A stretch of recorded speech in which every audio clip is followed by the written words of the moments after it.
Okay.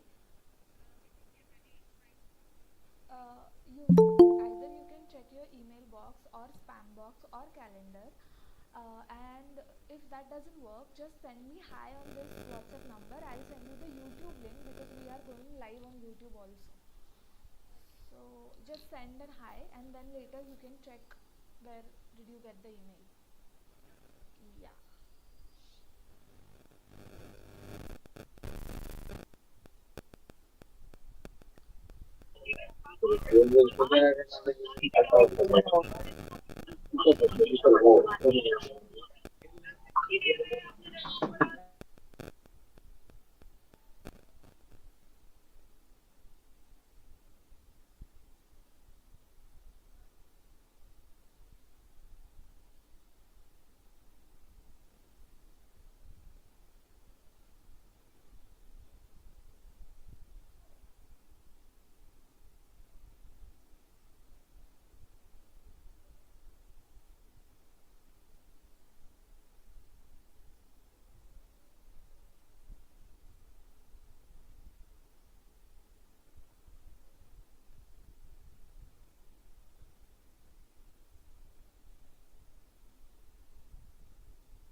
We'll wait for a couple of minutes and then we will start. It's 7 already, but I think people are joining in. Let's give them 2 minutes and we will start.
I think we can start. People will keep joining in. Uh, Oshin, I will be recording this meeting for our internal record purpose, and I hope you are okay with the same. Yes, ma'am. Thank you. So I'm starting with the recording.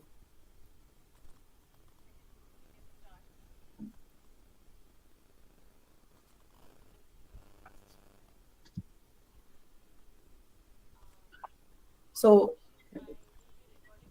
a very warm welcome to all of you. It's really heartening to see that so many people are interested in the kind of topic that we are going to talk about today. So, for all of you who are new to Sambhasha, just a couple of lines about Sambhasha. Sambhasha is a research institute based out of Pune, Sambhasha Foundation, as the real name is, and we are into scientific studies and research of all aspects of culture, which includes history, art, and everything that falls under culture. So we do not believe in being biased, or we try to look at everything from non-political, non-religious, and unbiased perspective. And that is what we intend to take Sambhasha to as a real scientifically oriented research institute. So here we are today to discuss the opportunities in careers in heritage, history, and culture. Coincidentally, it so happens that today also happens to be International Archives Day, something which all of us as historians and heritage lovers keep doing, keep archiving things, keep collecting data, and keep preserving it for the future generations. So here we are. Today we have a most eligible person to speak about all this, Oshin Bamb. He is a research fellow of Bhagwan Sheetalnath Chair for Jain Archaeology and is currently pursuing his doctoral research at the Department of Ancient Indian History, Culture and Archaeology at Deccan College Postgraduate and Research Institute, which is deemed to be a university at Pune. He is also the teaching assistant for UGC Swayam MOOC on Buddhist tourism, and this course also has gained a lot of popularity. Many of you must have already registered for it. If you haven't, please do so. If the registrations for this batch are over, please wait for the next batch. But it is something which people who are looking for careers in history and culture should definitely go for. uh, Oshin has pursued his Bachelor of Arts with O grades, then his Master of Arts in Ancient Indian History, Culture, and everything in O grade. So, yeah, we have an outstanding fellow here standing in front of you. But it is not just the degrees and the grades that make you outstanding. What really makes one outstanding is the work that the person is doing. So, as you can all see, Oshin is very young. And at this young age, Oshin is already into public archaeology. He is teaching, he is researching, and he is very enthusiastic about enlightening people about how to go about all the studies in history, archaeology, culture, etc., and also how to make your livelihood out of it, because we all know that end of the day just getting degrees is not enough. Being able to earn out of it and being able to make livelihood out of it is equally important. And Oshin has been balancing both the things, his passion and his career and his career pursuits at the same time. So without wasting much of your time, because I know all of you are here to hear Oshin and not me, so the stage is open to you, Oshin. I hand over to you. uh, if all of you, I mean, any one of you have any doubts, questions, anything, please put them in the chat box to start with, because we are expecting a larger crowd. The registrations have been overwhelming, and I really thank all of you for that.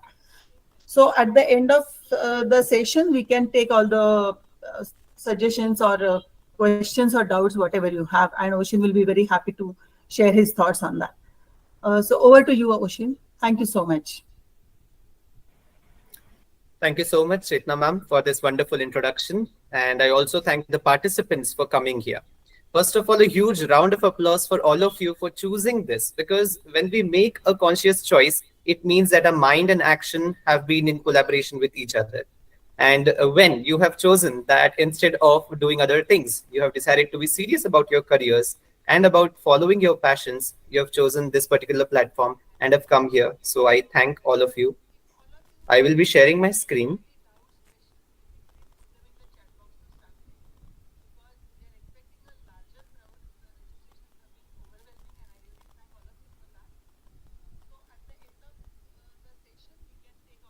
Is my PPT visible? Yes. Yes. So the topic which have been given today is Heritage Heroes, Careers in History, Archaeology and Heritage Studies. Well, this title is very catchy, and I thank Shantini for actually making this title a very interesting one. But what about heritage heroes? Like, who are heritage heroes? Is the title given to me? No. It is given to anyone who is actually striving hard to protect our heritage. And why is it important? And why are we calling these people as heroes, that we would come to know towards the end of this particular lecture?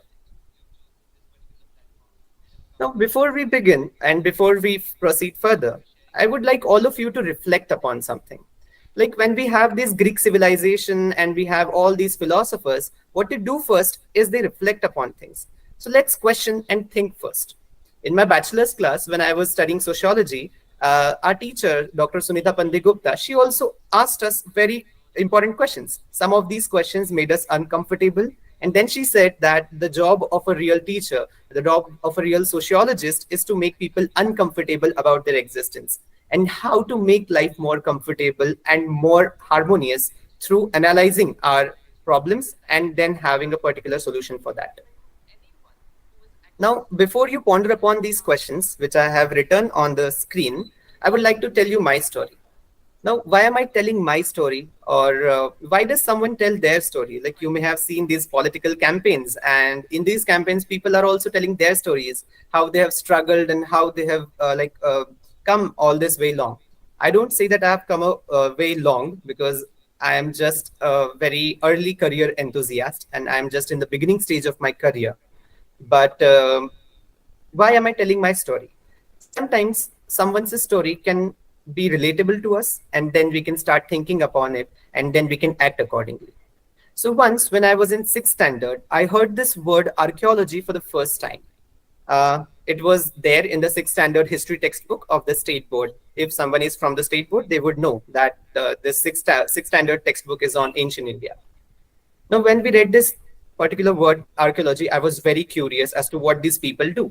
And then, like all of you, or maybe some of you who have seen Indiana Jones, I was very, very fascinated by this field.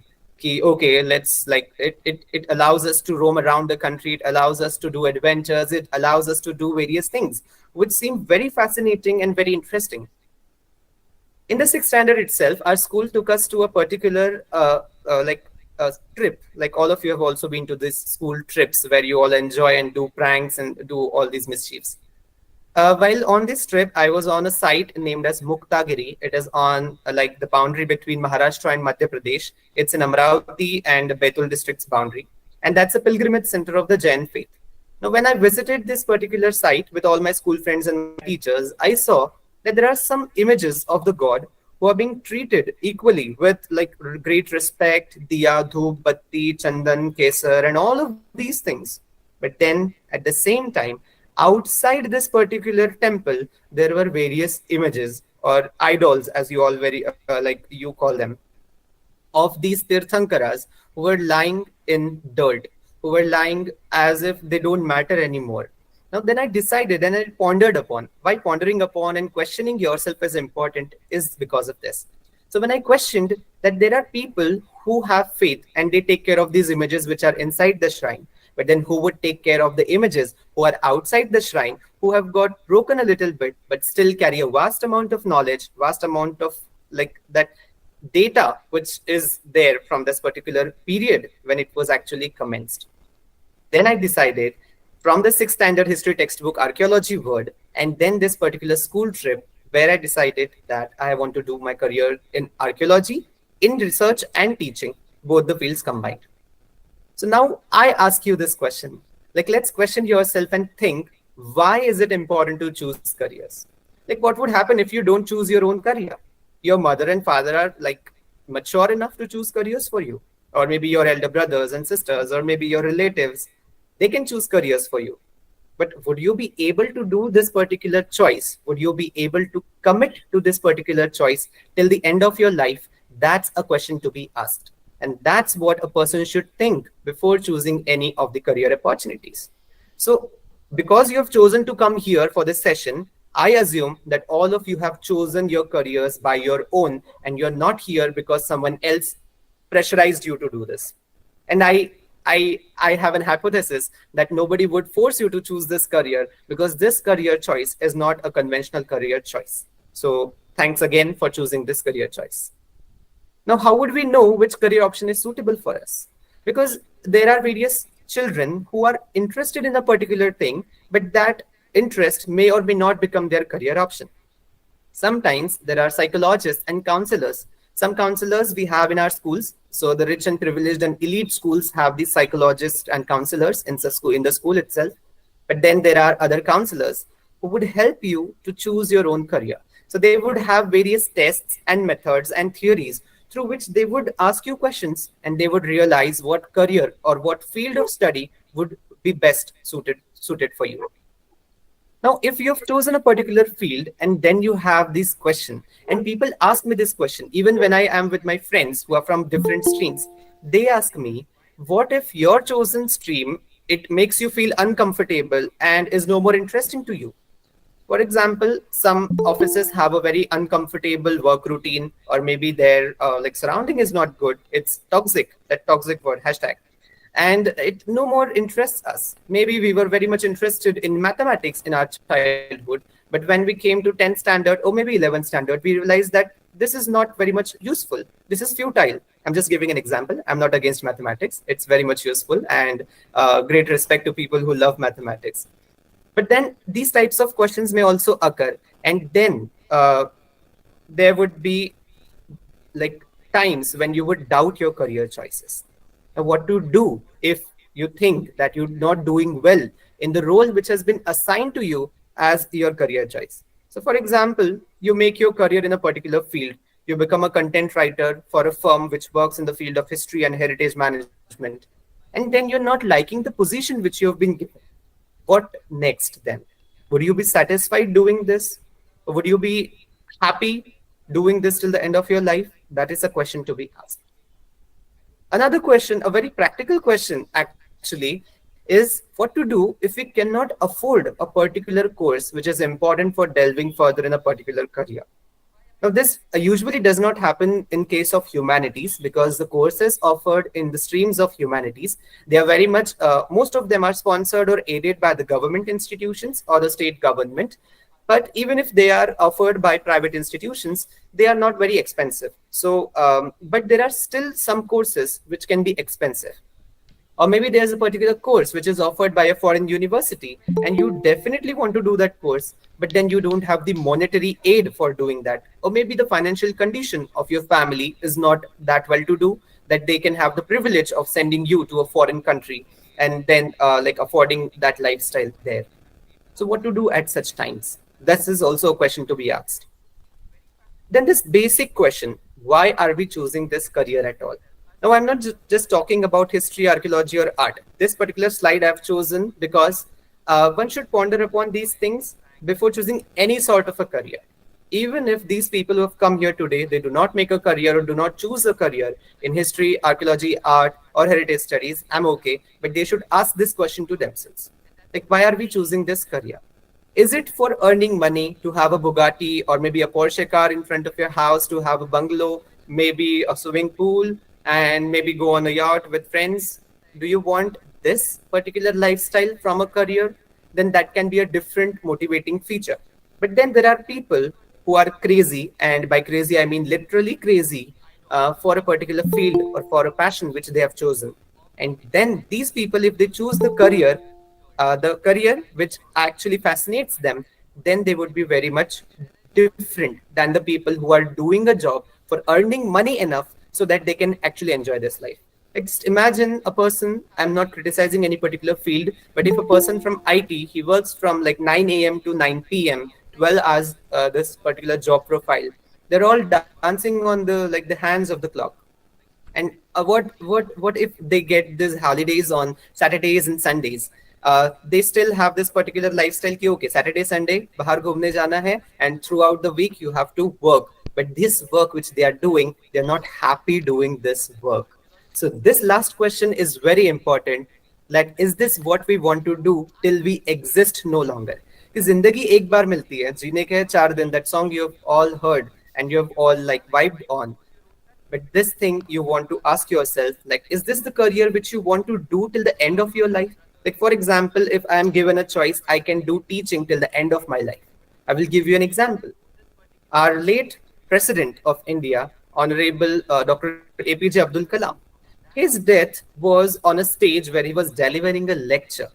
Now, that's the kind of death which I would also personally want, because I want to do teaching and research till the end of my life, and I'll be very happy to do that. But would you be happy to do that if you were to choose a career in, for example, IT field or engineering or medical field? That's a question. And if you're happy doing this till the end of your life, then you should go for that career or career choice too. And then this particular question of medieval, like the mediocre Indian family, kya ai baba rishtedar falana dhimkana, ya fir that dialogue from Three Idiots, abbu nahi manenge. Is that the case? Then you also need to think about it. And if they don't agree, then I have a slide in this particular presentation where I'll tell you how to make them agree. So I hope all of you are here with me till now. Now going deeper into our own particular topic of discussion, careers in history, archaeology, and heritage studies. What sort of career choice would we make? Before choosing that, we should know that the market of this world is changing. The economy of this world is changing. And that's why we want to have choices where we are safe economically, we are safe emotionally too. So when our heart is happy and when our pockets are also like pretty much full. So before buying any bhaji pala, where you go to a vegetable market, you actually see the pros and cons. Okay, this particular hapus arm has like black dots on it. We would not buy it, but it is smelling very nice, which means it is also very sweet. So for this, we are also going to see the pros and cons of choosing a career in history, archaeology, and heritage studies, and the allied fields, which I'm also going to talk about. Pro number 1, it is a fascinating career choice. Of course, whenever you would have seen seen this particular film, Indiana Jones, or maybe there are some other films also. These career choices are very fascinating. It would, like, whenever you would tell about this career choice, whenever I particularly tell my career choice to anyone, my relatives, my friends, they very much love it. Like, they always ask me questions like, what exactly are you doing? Or do you just dig, or do you just like teach, or do you just do research, or what sort of other things and activities do you do? So that means over and all, it's a very fascinating career choice. That's pro number one. Number two, you actually impact the society and become a change maker. Why have I added this particular line? Now, people who have chosen their careers in humanities in general, and people who have chosen their careers in history, archaeology, and heritage studies in particular, they actually deal with the society, whether it can be the present society and whether it can be the past society as well. Now, I will give you an example. So there's this particular site known as Rakhigadi in Haryana state, in the state of Haryana.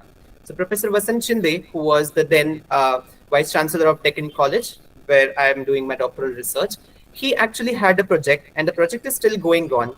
He made various researches from this particular site, which is one of the largest extent, like area-wise largest site of the Harappan civilization.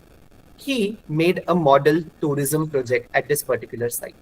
Earlier, this village was not known to anyone, but now this particular village has a name in international tourism industry. People from far over countries come here, spend their holidays, and live a life in which they have this experience of how the Harappans may have lived, what sort of food these Harappans may have had, what sort of accommodation these Harappans may have had. And that's the kind of impact that this person and his team has made on this particular site. This has changed the name of the village. It has brought the village to the world map. Second example, my own personal example I would like to give. I'm not praising myself, but I'm just going to tell a very brief story.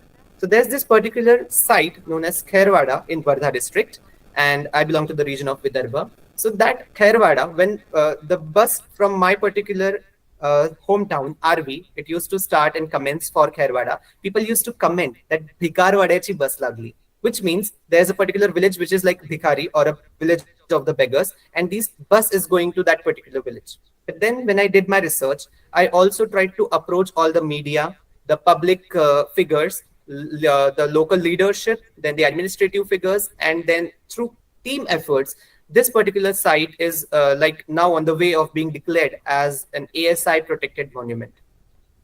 Various plans for its touristic development are already on the way at the Nagpur office of the Maharashtra Tourism Department.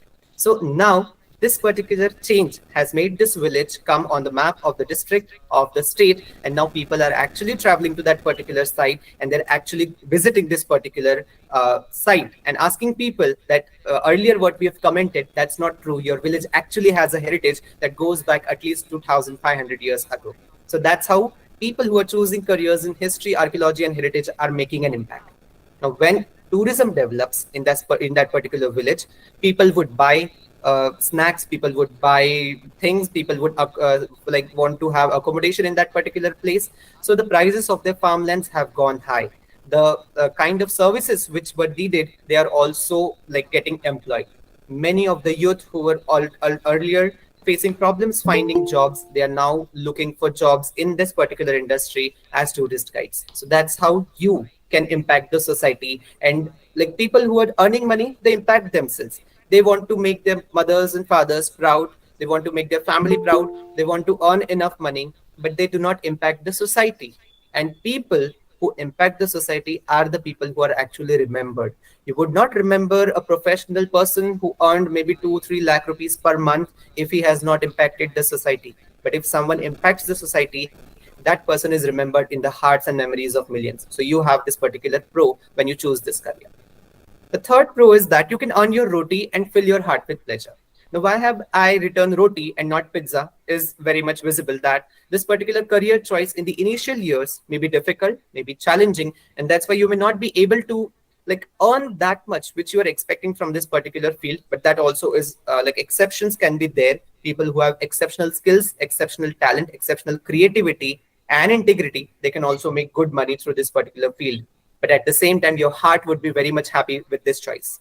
You get to travel, explore, You can do research, you can know different cultures, civilizations, archaeological sites. So you may have seen these various podcasts and channels and this telecast where there are series when this particular host goes to a particular civilization, explores it, travels, and there are these shows which actually telecast them.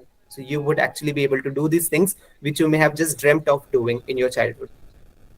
The fifth important thing is that you enhance your knowledge. And when you enhance your knowledge, it is automatically reflected when you converse on anything, when you talk about anything.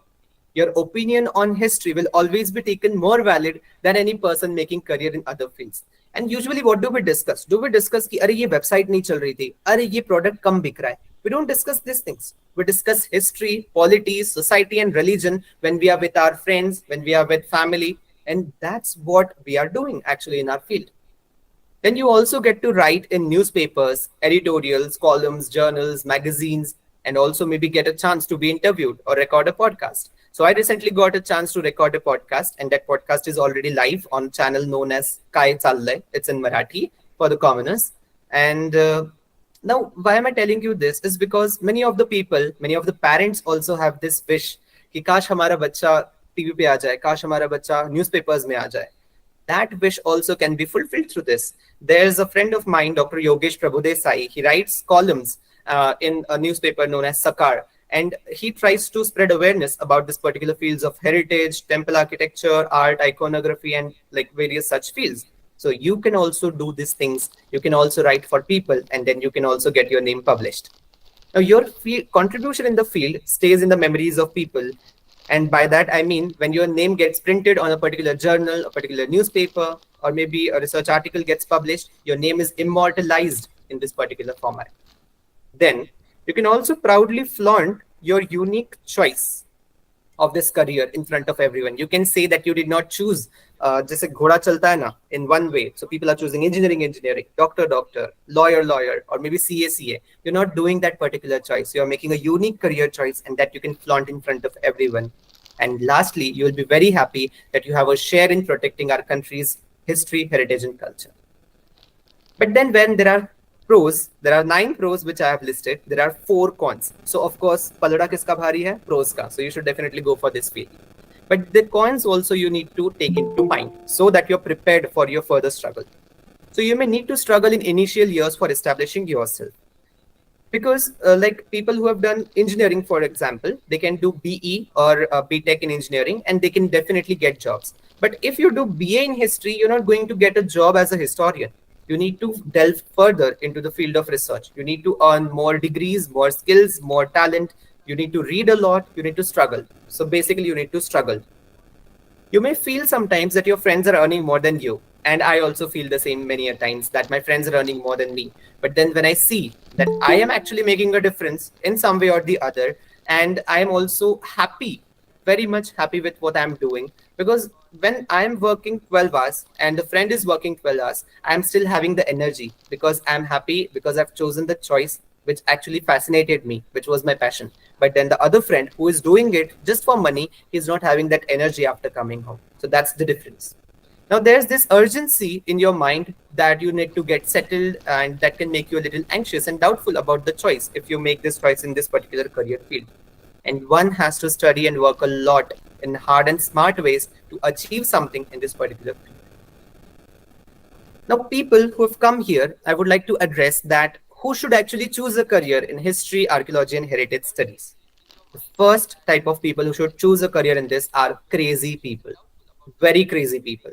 You may have seen this movie known as Bhool Bhulaiya, starring Akshay Kumar and Vidya Balan. So Vidya Balan actually is an archaeologist in that movie, and she delves so much into this particular field of archaeology and history that she gets crazy. Now she has this particular mental disorder.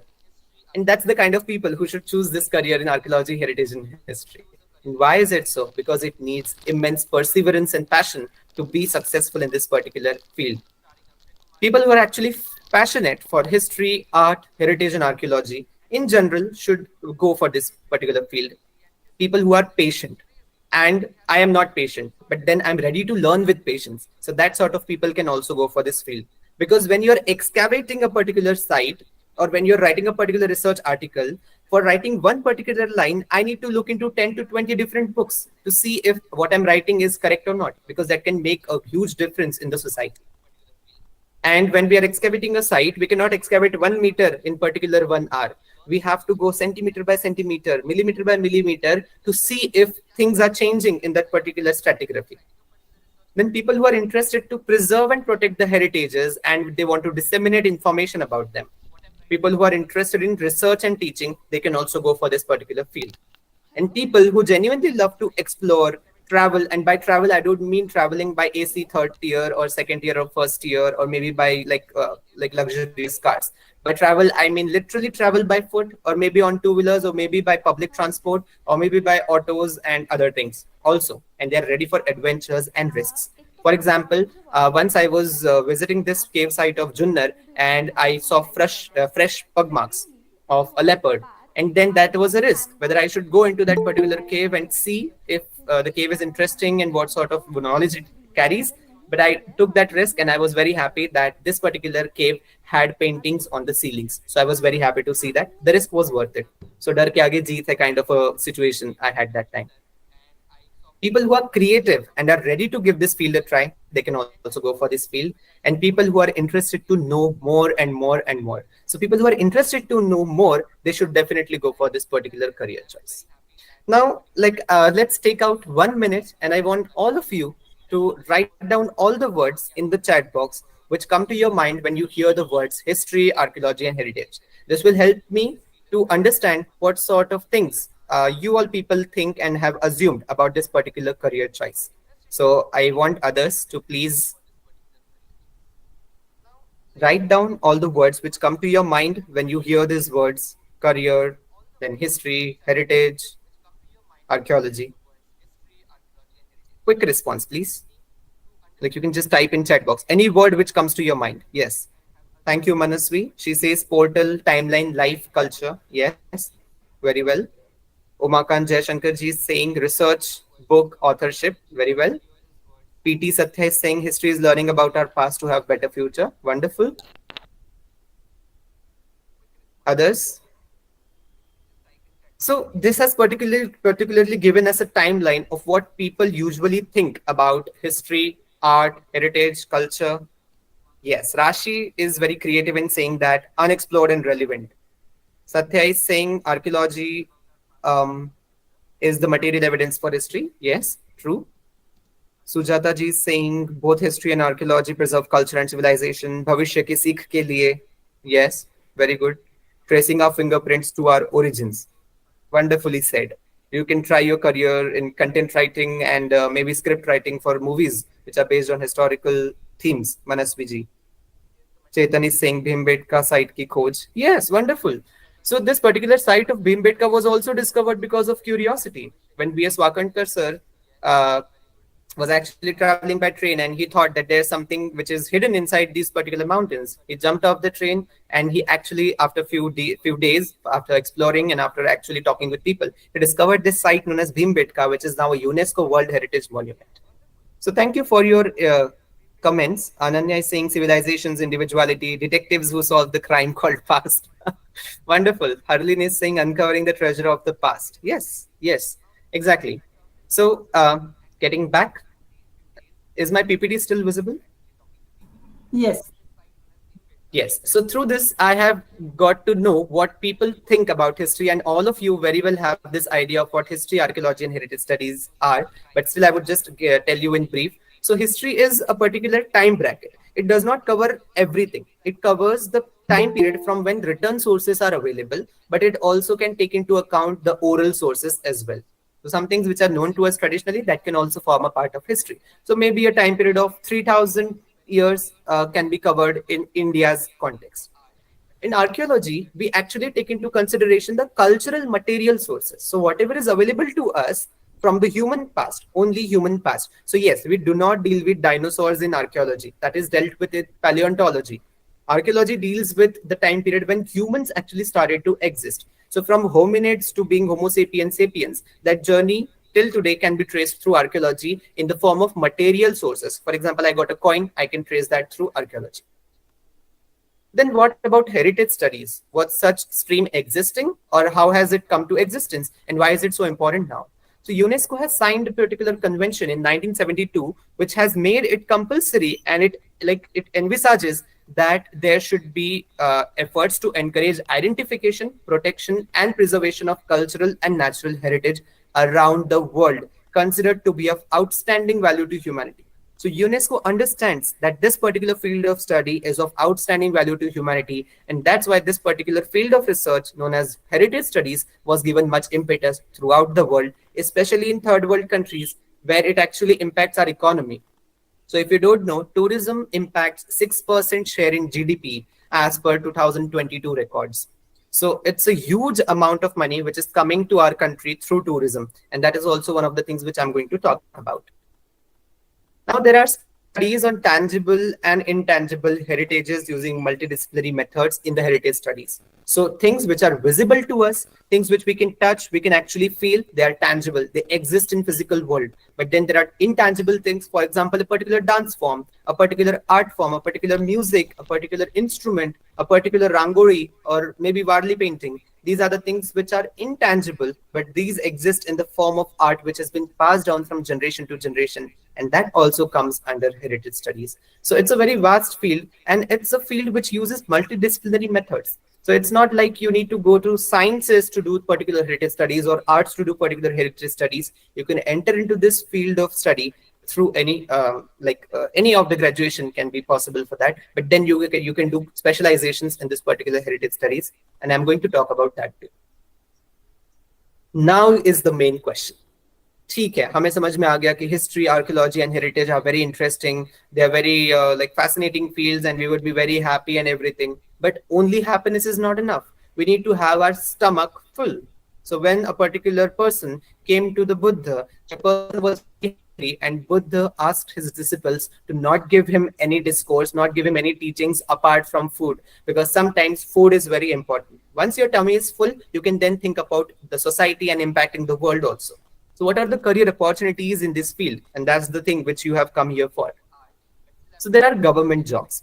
Why have I written government jobs first is because of the mentality which Indians have, which our parents have, and which everyone has. कि government job है तो भाई सही है, इसको हम जमाई के रूप में हम अपने घर पे ला सकते हैं. Because government job gives you that commitment, that assurance that you would be safe, you would be taken care of. There would be a fixed salary which will come to your account. So rupees 70,000 credited to your account, and you'll be happy reading that message every month. That's why I've written this particular thing first. So then there are jobs in museums. So in museum, the field of museum studies is increasing and is ever increasing, because earlier there were very few museums. So earlier it was thought that it's a means of entertainment only, and people who belong to the privileged sections only used to go to these museums to appreciate art, to appreciate antiques. But now it's time when the subalterns also are visiting museums, when the commoners are also visiting the museums along with their children. Schools are like organizing trips to the museums, museum tours are there. And there are museums big enough, like the Chhatrapati Shivaji Maharaj Vastu Sangrahalaya in Mumbai. Then we have this Bhar Museum at Patna, then National Museum at New Delhi. These museums are so big and of international value that people from the foreign countries also visit these museums. So the field of the career opportunities in the field of museums is ever increasing. Recently, I have heard that government has decided to build museum at every district place to house the images and the antiquities and the other things which are worthy of being displayed of the district context itself. So within the district, every district will have its own museum.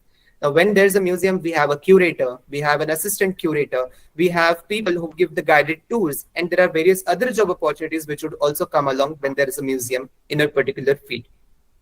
So in Pune itself, we have so many museums. Some museums deal with history, some with prehistory, like Deccan College Archaeology Museum is there, which deals with all the periods of histories, right from pre-proto and historic and medieval period till the ethnoarchaeology.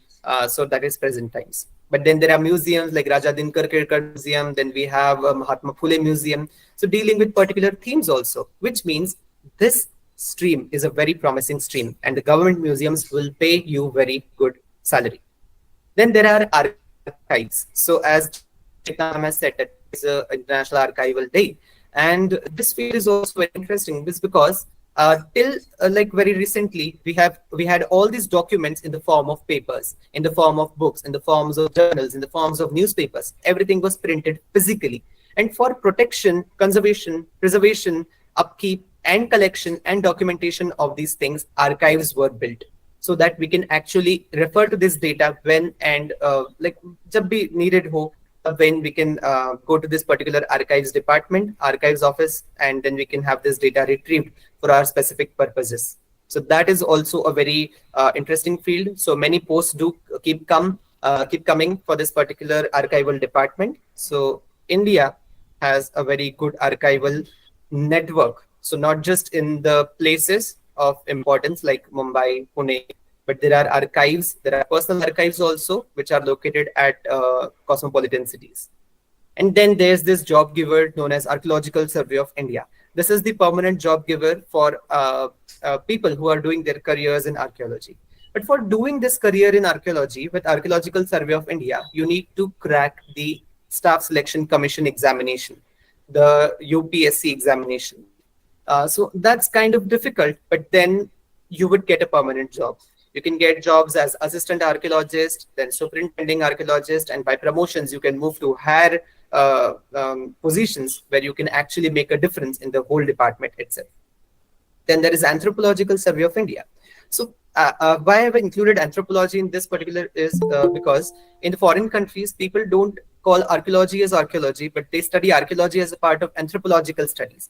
And even in India, if you have done your bachelor's in history or archaeology, and maybe any allied field, you can go for masters in anthropology and then go into this field with this particular institution known as the Anthropological Survey of India. And that can also promise you government jobs. So government jobs.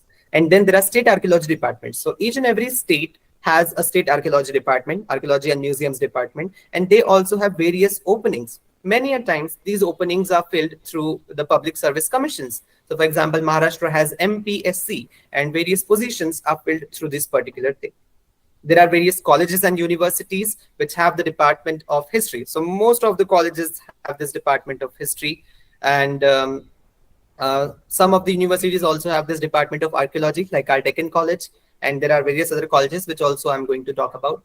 Then there are schools which would also like to have collaborations with you, or they can also give you jobs. The government schools like Kendriya Vidyalaya or maybe Navodaya Vidyalaya, where even if you have earned your masters in history, archaeology, or maybe any allied field, they would hire you for teaching history or any allied subject for their particular students. And then there is this Ministry of Cultural Affairs, which keeps on having various research projects. And these research projects can also give you permanent or maybe temporary government jobs. So that's about the government jobs. But then when I'm like eulogizing about the government jobs, there's permanence and then there's assurance, there is permanent source of money. You should also understand that the kind of posts, the number of posts which are actually like there to be applied for, they are very limited. For example, there would be only 50 to 60 posts for assistant archaeologist, and there would be many people maybe 20,000 or 2,000 people would be applying for this particular job. And you have been seeing these news that jobs like a job of a peon is being applied for by PhD holder candidates. And that's the sad state of affairs, especially when like we have governments which are planning to actually shut down all the permanent government jobs of class 3, class 4 and the lower levels, and to have jobs only for a temporary time of 5 years or so on contract basis. So that's why I am not telling you to go for the government jobs per se. You can try, but if there is no assurance of jobs in this present scenario, you can definitely see that the market and the economy is changing. So when Nirmala Sitharaman ma'am, the then finance minister, she visited Deccan College, I had this question in mind, and I asked her this question, that what if like we are doing PhD, we are doing masters, and then what is the kind of role which their government is going to play in providing jobs? And then she said that giving jobs is a very like older thing. It's an ancient history now. People need to create their own jobs. People need to polish their skills. So we can criticize her comment, but then I realized another thing, that in the world of globalization, in the world where economies are very much changing and evolving, we need to give ourselves the opportunities. So I'll be talking more about this when I'm dealing with the create your own opportunities section. But then there are very many private jobs which you can apply for if you do your careers in history, archaeology, and heritage.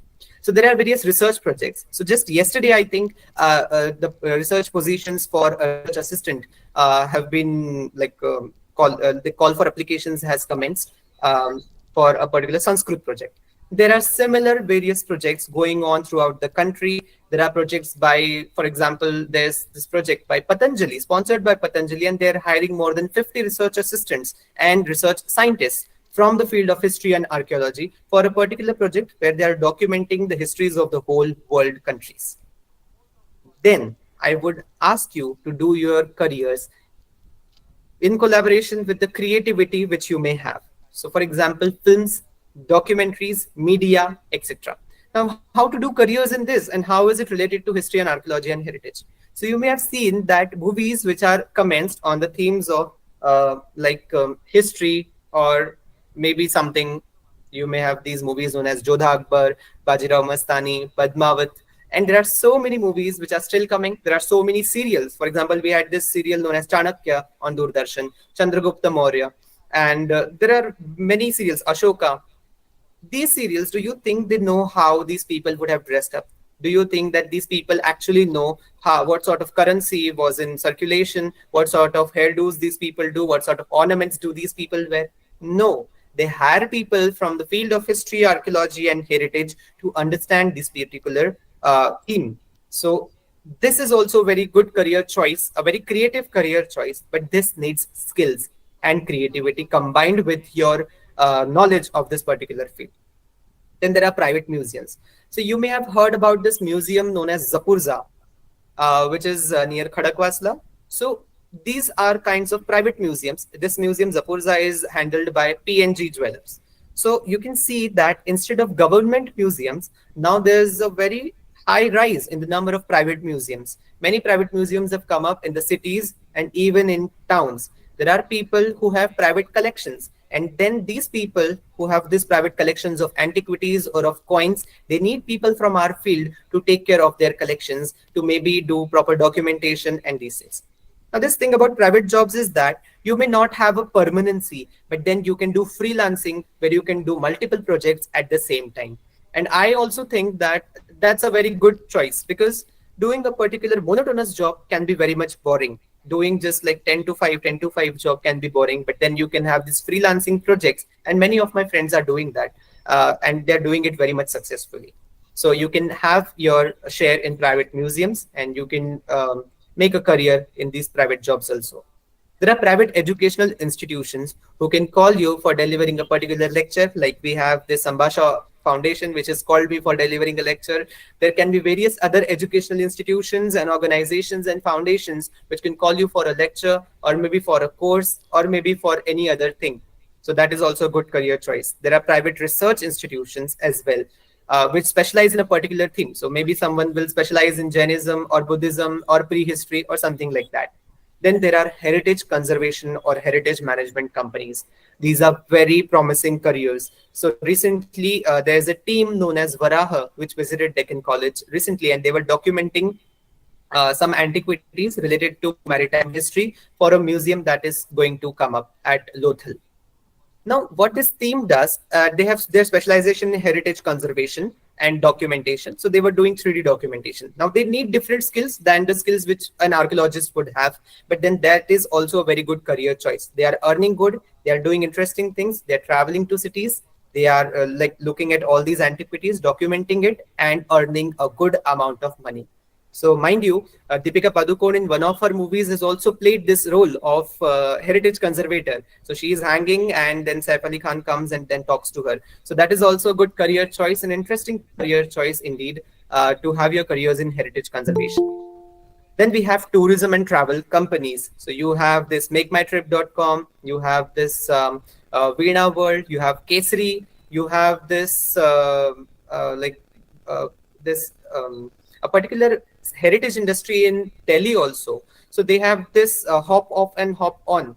So Ho Ho is the name of this particular this company which has these buses going on around the region of Delhi, and then they are actually taking around the tourists. Not just taking around tourists, but they're also giving guided tours. So when you are in the bus, they would tell you stories of maybe Red Fort or maybe Taj Mahal or maybe similar things like that. So that is also a very promising field, and we are going to talk about it in details. Then you can also be a translator of scripts. So recently, this thing about Maratha reservation has come up, and that's why people are very much bent upon having their certificates like read in a very good way from a particular prescribed or government certified translator of Modi script. So there are many people you would see around a city, especially Pune, that there are offices which have this board. The Modi translation would be done here and at reasonable charges. So this is a very good career choice when you can translate the scripts. And Modi especially because there are many documents in Maharashtra related to like agricultural lands and properties, and there are disputes going on, crores and crores of money invested in fighting in the court cases. But these translators of Modi script can actually solve your thing, and you can actually earn a lot by being a translator of scripts. And you can do this job by being at ease of your home and at your own pace. So that's all about private jobs and government jobs.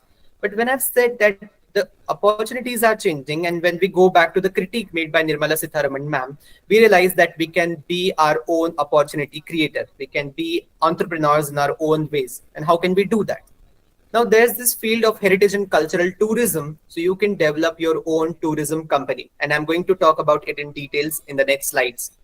You can write books and comics for commoners. So there's a colleague of mine, Dr. Kush Dhebar, and he has started writing comics for children on the themes of history and archaeology and heritage. And it's very interesting that he's getting a very good response, and maybe 2 or 3 and more than that he has more comics than that he has published, and they have received very good response. So that is also one of the fields where you can actually combine your own skills with the knowledge which you have about history, archaeology and heritage. Then we have this particular field when you can deliver speeches for commoners. So earlier we had Shiv Shahirs, who specialized in history, oral history, and ballads and bards, who used to come to our towns and they used to deliver things. But now is the time when you can see around Pune especially, you can have these many posters talking about Shivaji Maharaj's history, or maybe history of the Satvahanas, or maybe any other particular field. So you can deliver speeches for commoners and also earn money through this. Then you can have your own social media page where you can create a good content. You can become a YouTuber, or maybe you can have your own reels. And mind you, these reels on archaeology and history and heritage, they go viral very, very fast. So maybe you have gone to Chennakeshava temple and you have a particular video. Your videography skills need to be good. And you've had a particular video in a particular scene and you're talking about it. You're explaining the particular narrative panel. That reel can go very much viral, and that can also make you earn money, because you know that if you cross a particular level of subscribers on YouTube, of course you need to build that first, but then you can earn a good amount of money, maybe silver button and then gold and whatever. Then you can actually do these things when you can combine your intrinsic art, the art which you have, with history, heritage and archaeology. For example, if someone knows painting, so there's this friend of mine, Namratha Satish, and she does good painting, mandala painting.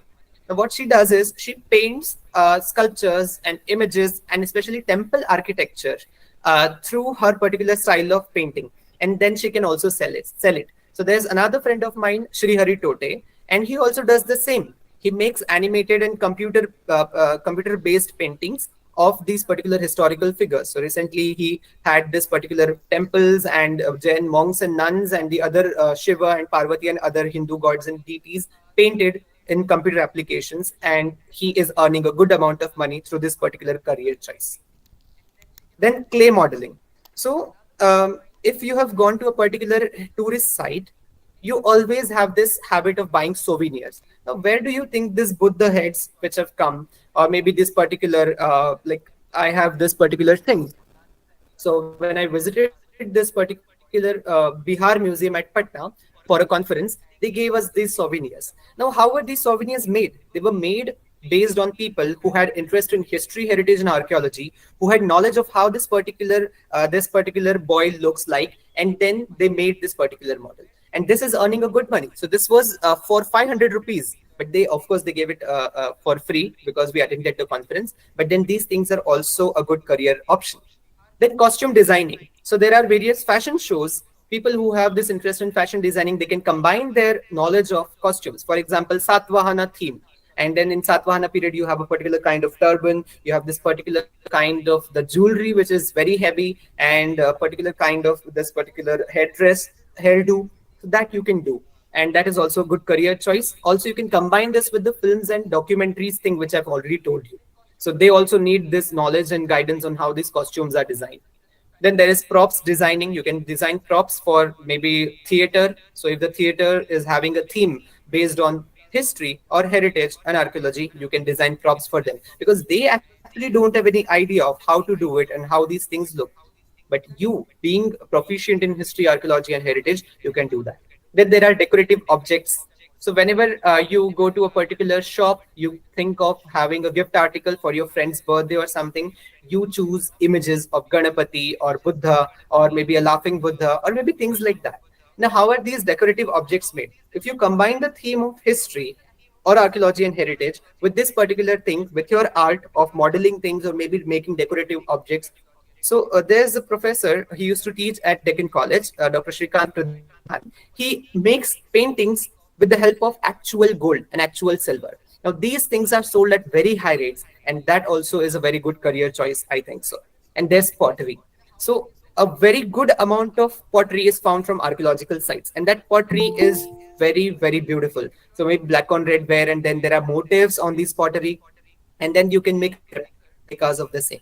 So yesterday only, my research guide, he showed me a keychain. So the keychains which we have, there's this small pot designed with the like the painting which exists on the Chalcolithic period pottery. So that has been modeled into a small model, and that has been used as a keychain. So that is also a very good, interesting career choice. You can start your own business through this, and then you can also conduct various specialized courses. So maybe you specialize in a particular field of archaeology, maybe museology. You can start your course in museology by collaborating with a particular college or research organization. Then there are some internship opportunities at colleges and research organizations during early years of your career. And I believe Sambhasha is also one of them. They are also very much bent upon giving internships to early career enthusiasts. Now, what all is covered in archaeology? So when we hear the term archaeology, we think that only few people know about archaeology. But within archaeology also, there are so many fields of study. So I'm not going to deal with every one of them here, but I'm just going to read them and tell you the basic of what these fields actually stand for. Archaeoastronomy. So with the basis and the study of astronomy, they try to interpret archaeological monuments like megalithic circles, which have cup marks at particular distance. And based on that, they think that this is the position of the star when that particular person was buried in that megalithic structure. Epigraphy. So the study of the scripts and inscriptions engraved on stone medium or any metallic medium also.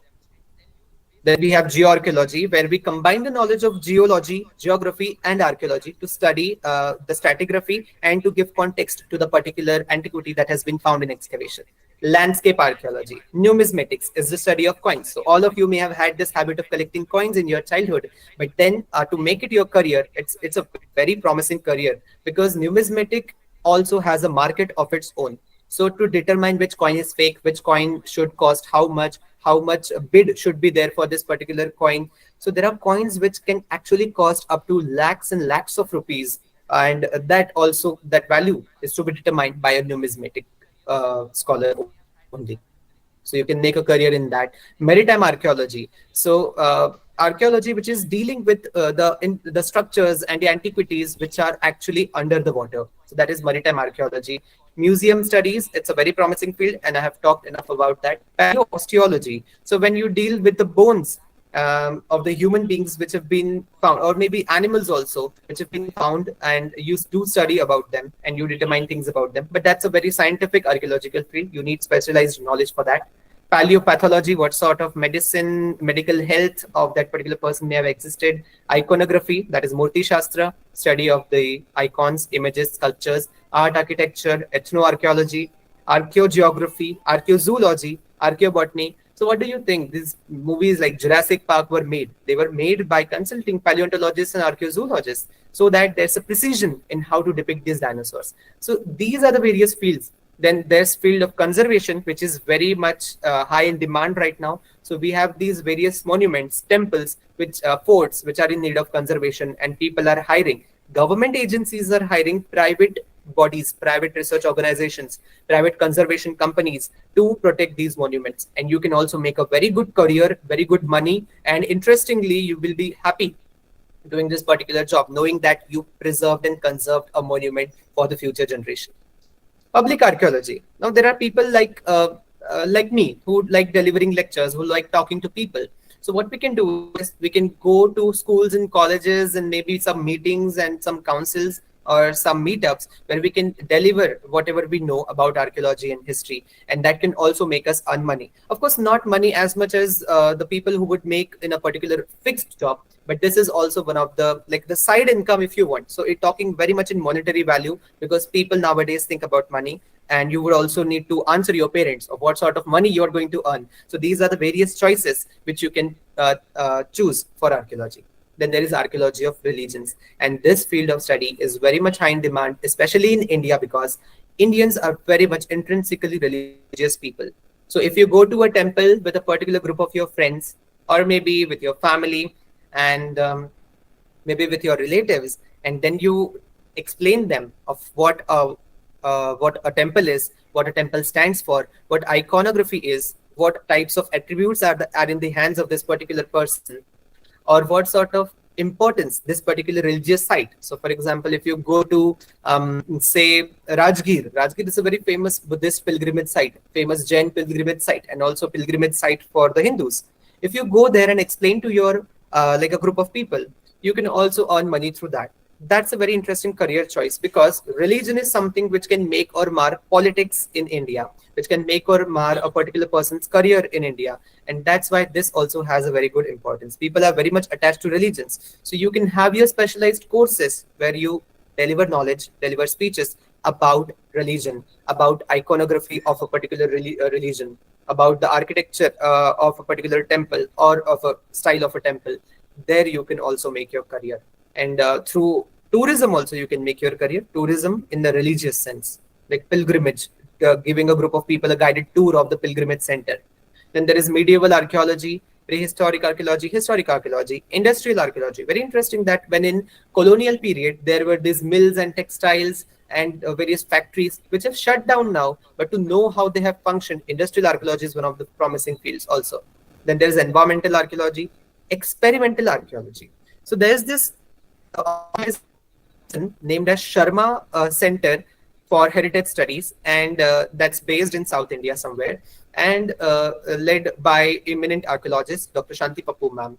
So what they do is they have these experiments. So they have these stone boulders given to children. So a group of children is called, of course, that's like a seminar or a workshop. Of course, the students pay, the children pay for this workshop. They come, they experiment of how actually the stone tools were made. The experiment of how actually a particular thing was done in the ancient period, of how food processing was done, or maybe things like that, of how a pottery was. So this experimental archaeology, where you actually experiment and do yourself. So DIY is the kind of hashtag which we are using nowadays. So do it yourself. So that also is a very promising career option, as I've given the example of Sharma Center. Then there is digital archaeology, digital documentation, digital planning of a particular monument, of a particular site, of a particular antiquity. That is being nowadays done nowadays on a very large scale, because many of the antiquities, many of the monuments are in sad state of preservation. They may or may not last for more than 10 years. And that's why this digital archaeology is also one of the promising fields. So if you have a good knowledge of computing, good knowledge of the technologies and digital documentation, interested in computer analytics and things like that, technologies and softwares, then you can also combine your knowledge of archaeology with this and make a good career in digital archaeology. So there are courses for digital archaeology at Nasik, and there are many other places which have these courses also. Then there is bioarchaeology, battlefield archaeology, not much in India, but there are foreign countries like European countries which have this field of study. Archaeobotany, paleoethnobotany, archaeology, where you study the remains of the animals in the past. So that all is covered in archaeology. Now, what I was talking about was creating your own career opportunities in the field of heritage and cultural tourism. So, because the world is changing, because the market is changing, the need of the hour is that we create job opportunities for ourselves in creative way. We think upon very creatively, and then we can create jobs not just for ourselves, but we can also provide jobs. And that's what the need of the hour is. So what you can do is you can start your own heritage company. Do you think when this Veena World was formed, when this Kesari was formed, they were such big organizations at the very beginning? No, these organizations were like maybe an individual effort in the earlier stage of their like organization, but when they kept on growing, now they have grown to such a level that they have packages not just for India but also for foreign countries. So they deal with the heritage sites not just of India but of the foreign countries also. There's this particular organization known as Firasti Maharashtra Ji, and that is led by a group of three individuals. Some of them are my friends, and they have these various career, they have these various Just send traveling me options, hi packages, on this where they visit number. the I will site of send you the link. Hampi or maybe Himachal Pradesh or maybe various temples within Maharashtra. And what they do is they have this knowledge of Indology, art, architecture, iconography. When they take these people there, people are very much interested nowadays to know about history. Immense awareness is being created about history and heritage and the pride of India. They are being presented as pride of India, and that's why you can make a good career by making your own heritage company, by organizing heritage walks within the own city. So, for example, I know people who take 500 rupees for giving a heritage walk of Patareshwar Cave, which is located within the city. So you are not investing anything apart from your own skill for making your own career. That is giving you money but also satisfaction that you have delivered the knowledge which you wanted to for the future generations. Then how to do that? So you need to think about a particular kind of investment, amount of money which is to be invested, the amount of capital that needs to be there. Now capital not just in the form of money but also in the form of established resources, fixed resources, the kind of labors which you would need. Now by labors I don't mean labors in the strict sense but skilled labor, the tourist guides which you would need. So you cannot just do things on your own, you have to make a team. Someone would look after the PR, someone would look after the social media marketing, someone would look after the content creation, someone would look after the itinerary, and that's how you would make a team and you can go forward in the field of heritage and cultural tourism. You will have to do a thorough research. So when you're doing this, you may have seen, I have particularly seen, when I visited the site of Rajgir, there was a tourist guide. So when he used to see people with tilak, so he identified them as Hindus, he introduced the cave as Hindu caves. When they saw people like the Buddhist monks visiting from foreign countries, they introduced this particular same cave as a Buddhist cave. And when there were this group of people who had this chandan and keshar on their head, they identified them as Jains. So this tourist guide introduced the cave as a Jain cave. Now that's not what we are going to do here. Being very much sincere with the kind of study which you have undertaken, heritage, archaeology, history, you need to be sincere, and you have to deliver the knowledge which is scientific enough, which cannot be challenged, which is provable, because this is an like a field which can actually raise issues but which can also solve issues. So that's why you have to be very sincere in whatever you're telling, and that's why you need to do good thorough research through books and site visits. When you do this site visits, you would also realize that when we visit Ellora caves in summer season, we would need this much time for rest, this much time for visiting the caves, this much time for this particular cave because this cave has more sculptures, more narrative panels. So that all you would get to know through this site visits. Then you have to plan your itinerary of what to do, when to leave, when to have a stop for maybe like practical reasons, for washrooms, for like snacks and these things. And then you have to decide a particular schedule. There's a particular monetary planning also. So there are some packages for commoners. So for people like us who belong to the middle class, they don't want to spend much, but they also don't want to compromise on their luxury. So that's a different type of package, a monetary planning which you can do. Then there are kind of sophisticated high class people who would like to travel by third AC or would like to travel by luxury buses and cars, and you can plan different packages for them. Then you'll have to take care of the bookings, accommodation, travel, food, depending on the kind of package which you're going to offer. Then there can be targeted age groups. For example, I have seen particular people who have these heritage tours, especially meant for children or school kids.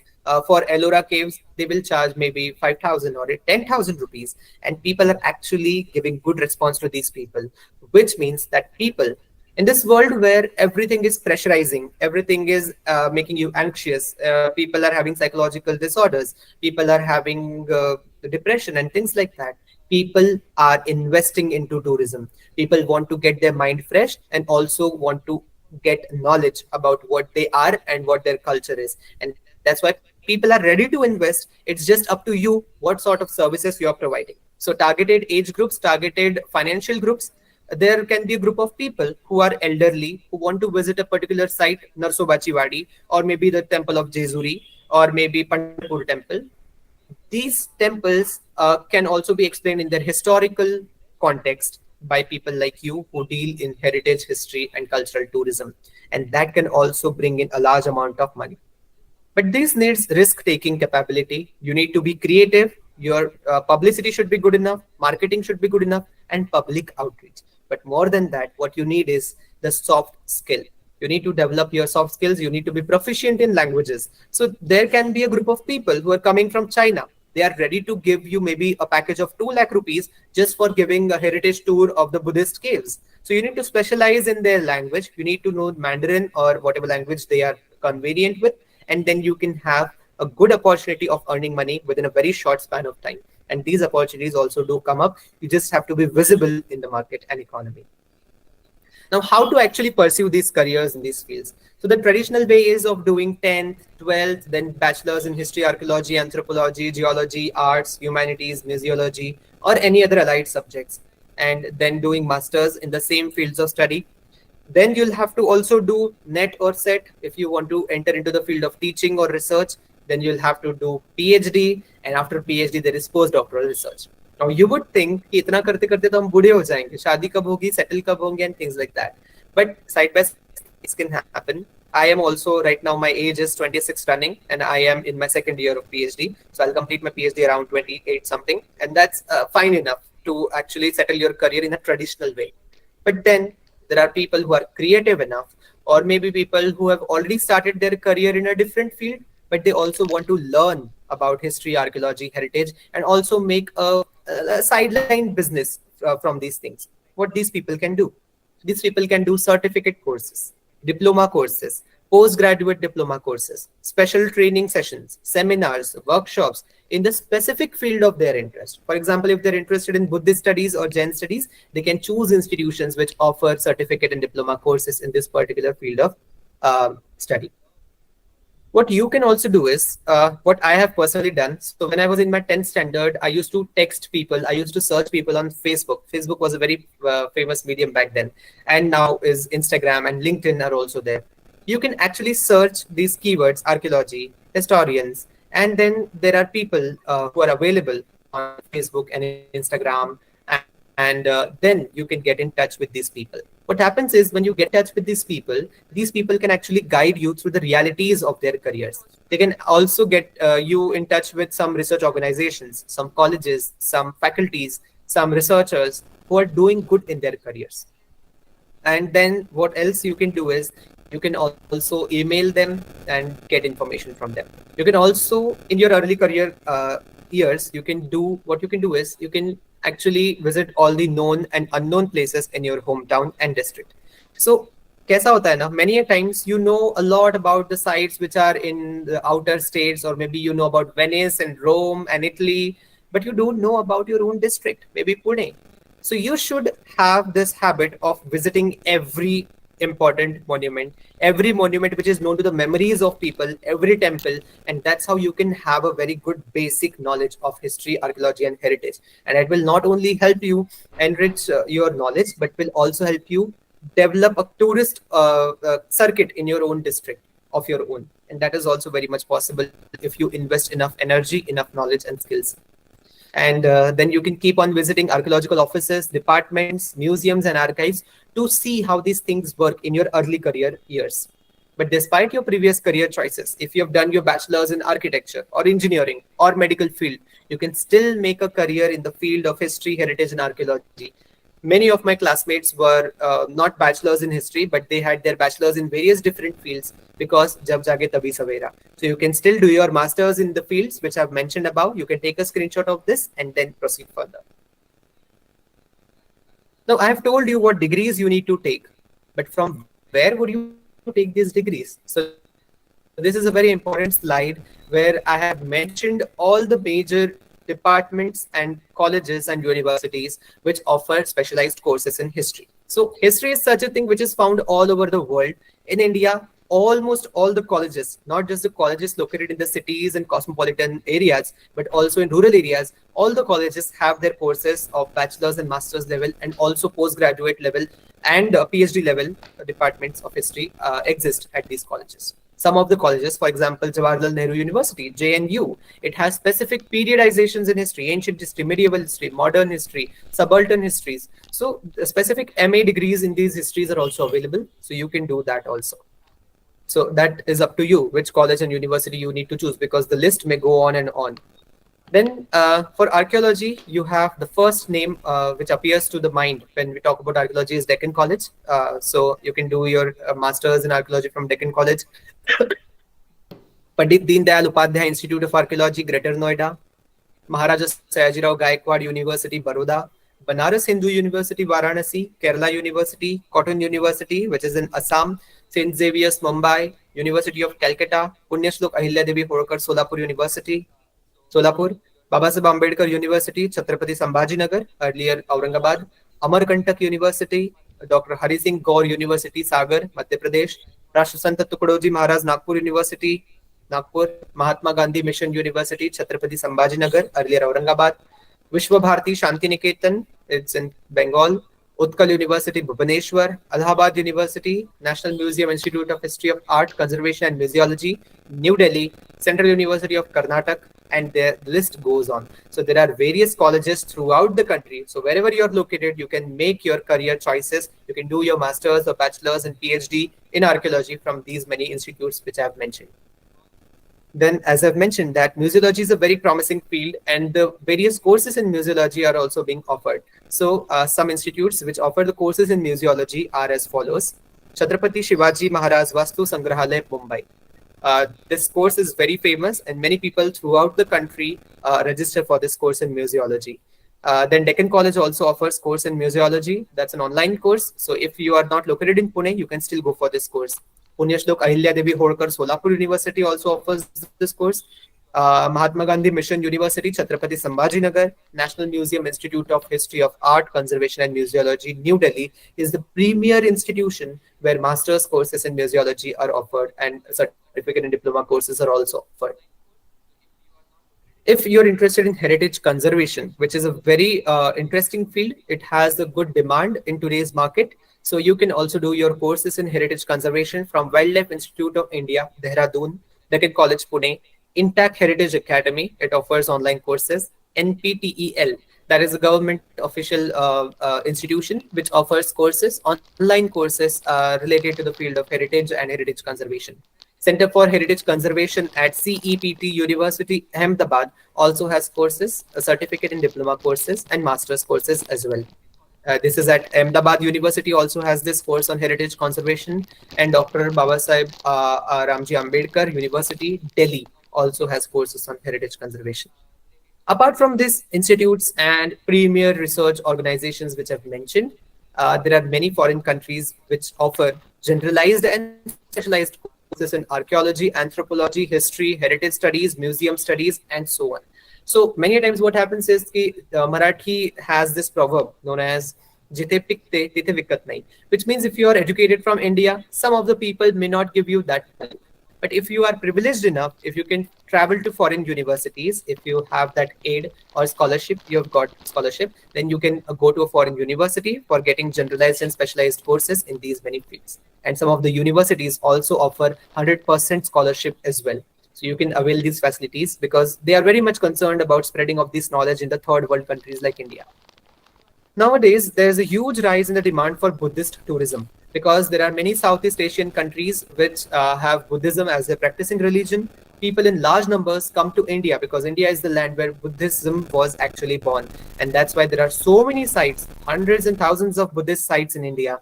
And these sites need people who delve into Buddhist heritage, tourism, and archaeology. So there are courses specialized on this particular topic given by Department of Pali and Buddhist Studies, Savitribai Phule Pune University, Gautam Buddha University, Noida, Navadalanda Mahavihar Deemed University, Nalanda, Swayam Buddhist Tourism course, the course which Chetna ma'am mentioned that Dr. Shrikant Ganveer is the coordinator of this particular course, and I am the teaching assistant for the course. It is a free of cost course given by UGC, which gives you knowledge about more than 100 Buddhist heritage sites throughout India. And that also can be useful to you for delving your career in Buddhist heritage tourism, because that's a very promising field, especially people living in Maharashtra and then Telangana, Andhra Pradesh, and Uttar Pradesh and Madhya Pradesh. They have this great opportunity, and Bihar, for developing a Buddhist circuit. So you can make your careers in this field. Then there are courses on Jainism. Nowadays, there is a huge increasing awareness about the field of studies in Jainism. So Deccan College Postgraduate and Research Institute has recently started this course on Jain Art and Archaeology, KJ Samaya College, Mumbai, and Sathai College, Mumbai. There are various other institutions like Vishwa Bharati Institute, Ladnu, which offer courses on Jainism. And then there are courses on anthropology. Anthropology is the field where India and the geography, architecture, these things are, and these courses are offered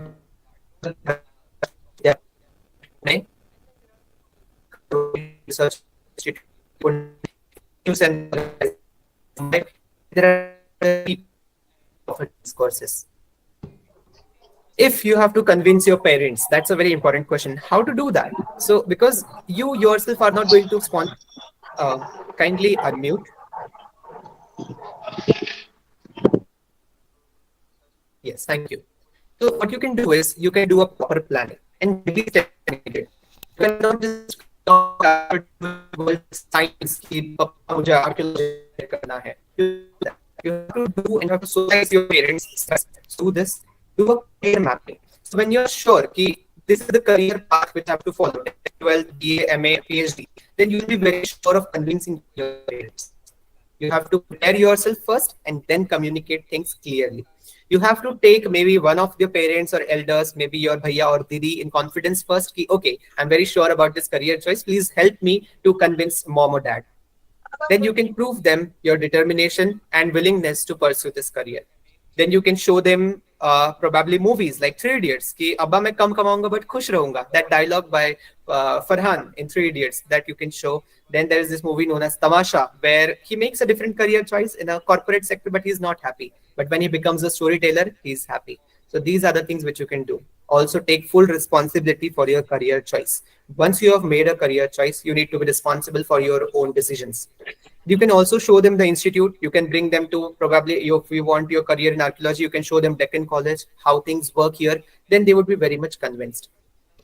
Then you can search for scholarships, fellowships, monetary aids, educational loans, facilities. You can also give them examples of people who are famous and successful in these fields. This would help them convince more. If you want to read basics about archaeology and history, you can read these basic books. Introduction to Archaeology by H.D. Sankalia, sir. He established the Department of Archaeology at Deccan College. Puratatva Vidya, it's in Marathi by Professor S.B. Dev, sir.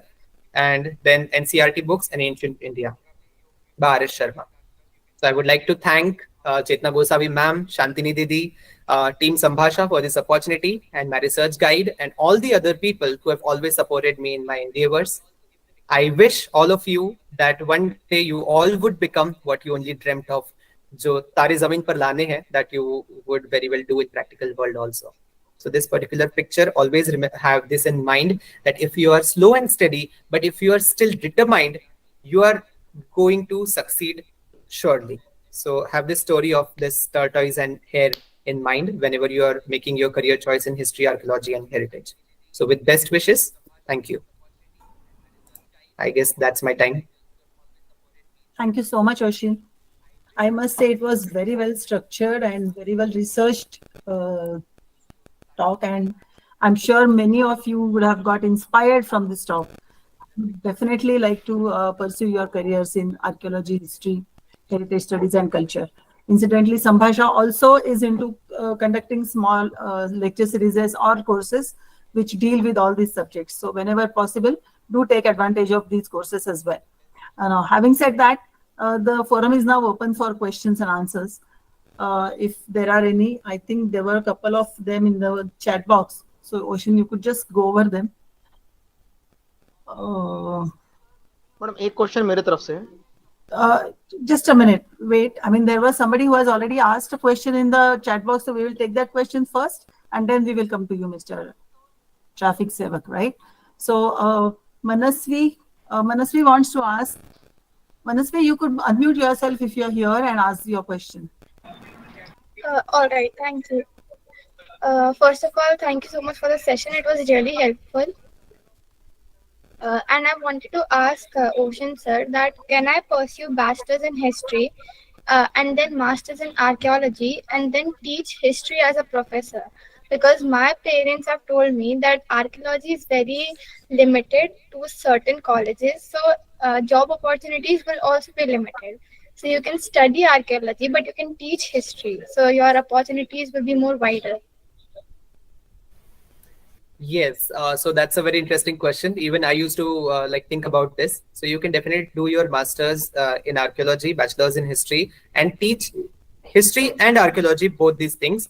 But that depends on the organization which is actually hiring you. So maybe some colleges would show you a circular and they would say ki only master's in history is needed.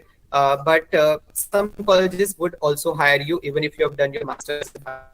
So please don't go by the like circulars. It is discretionary upon the colleges and universities which are actually hiring you.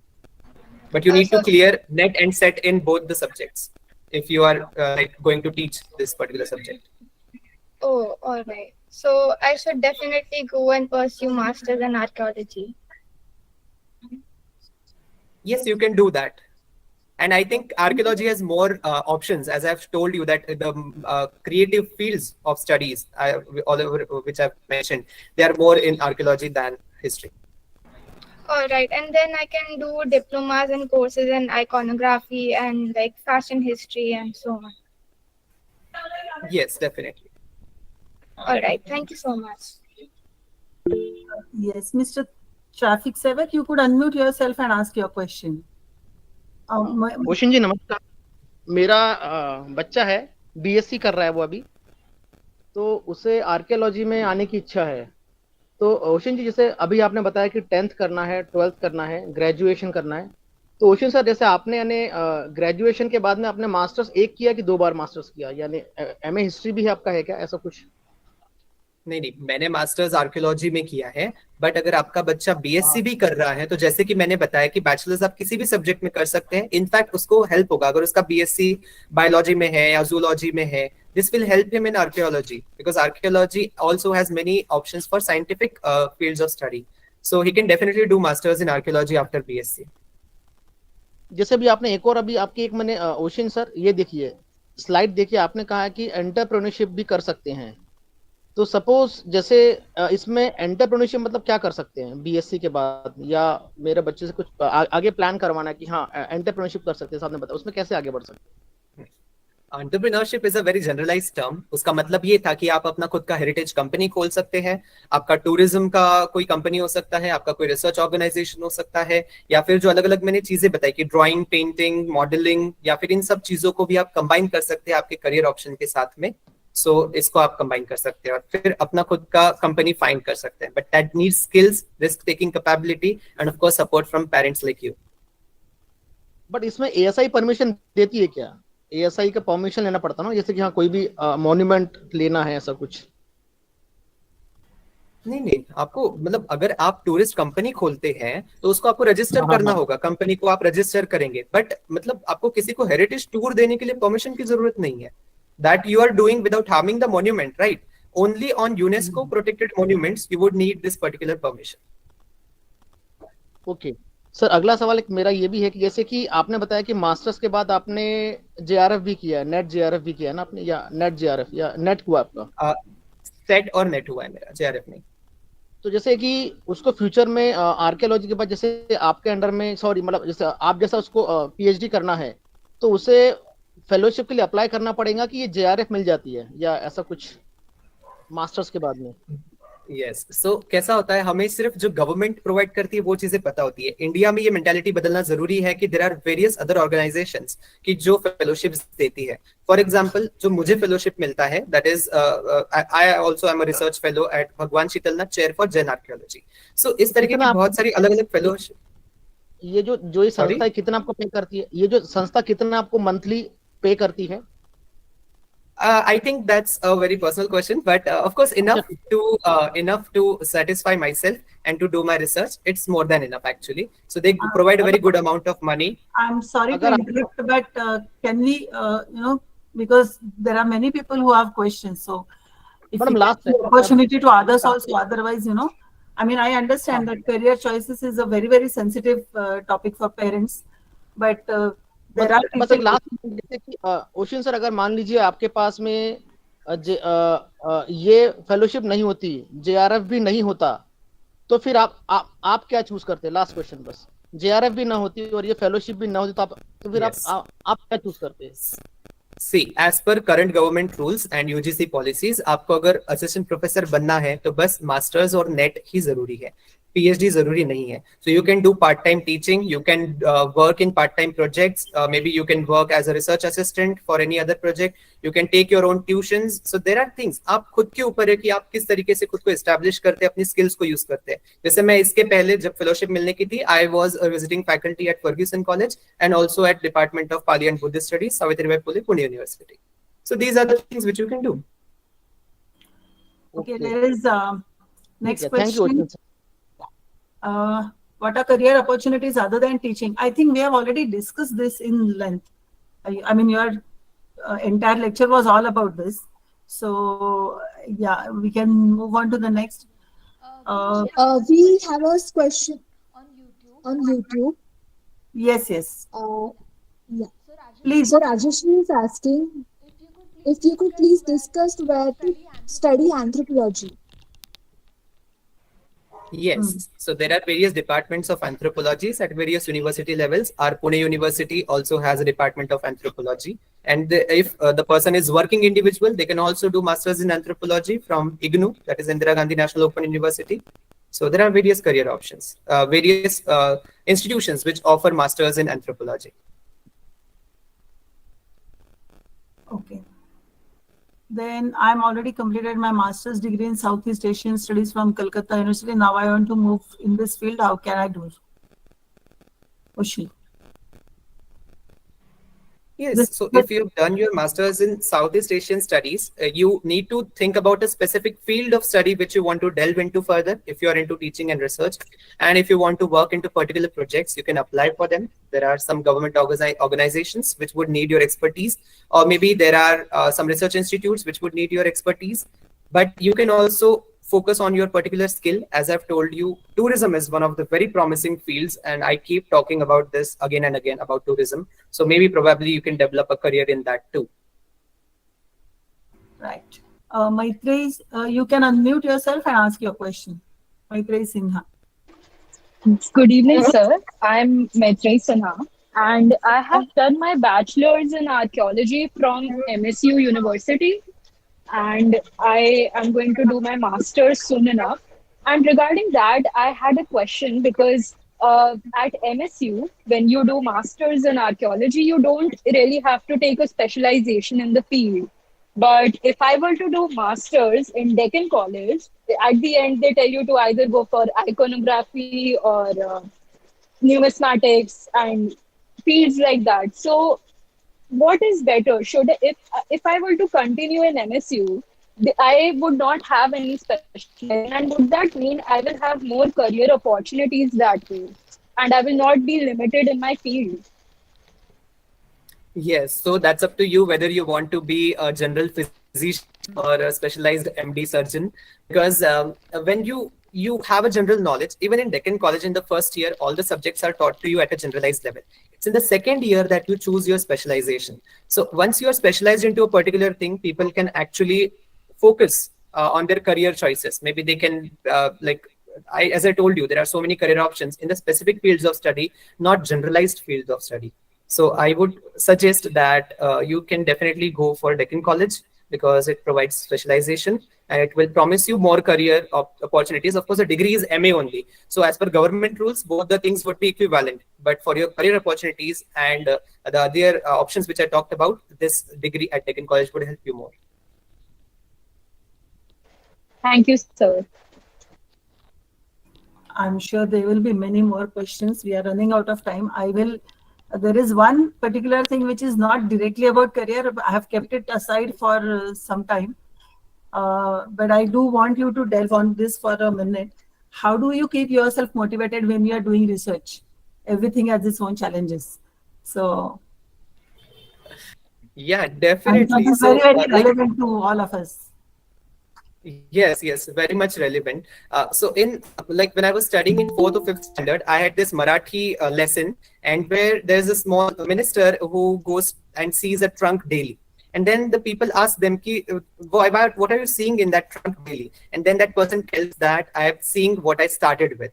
So I always remember that story of Muktagiri, which I told in the very beginning, that there are images which are lying around this whole country, which are lying around waiting to be taken care of, waiting to be researched upon. So that keeps me motivated. And then there are people like my research guide, and then there are people who actually have in this field to keep me motivating. So there's this particular aura which I have surrounded myself with, which keeps me motivated.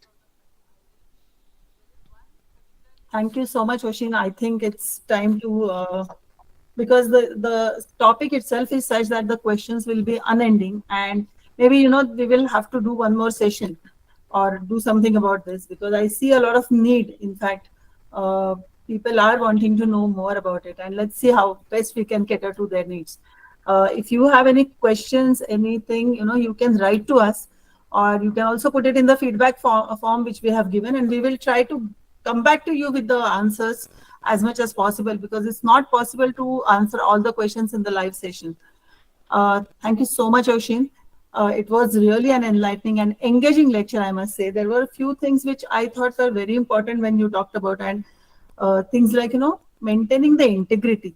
So, whatever skills, whatever knowledge you have, integrity is very, very important in anything that you do.